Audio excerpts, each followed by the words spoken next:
Ob robu našega super testa električnega Mustanga smo prejeli tudi veliko vaših vprašanj v povezavi s polnjenjem. Poglejmo. Na hitri polnilnici lahko ta avtomobil z enosmernim tokom polnimo z največjo močjo 115 kW. No, tako je v teoriji. V praksi pa zna biti tole hitro polnjenje včasih kar malo muhasto.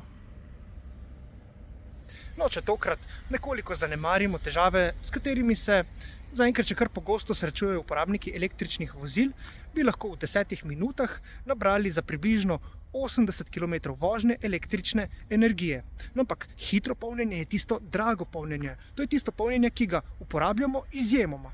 Sicer pa boste večinoma polnili počasi, torej z izmeničnim tokom. No in na takšni polnilnici se naš Mustang polni z nekako klasičnimi 11 kW moči. To je polnjenje, ki ga boste poleg domačega polnjenja v praksi seveda koristili največkrat. Sploh pri avtomobilih, ki imajo nekoliko manjšo baterijo in posledično manjšo maso.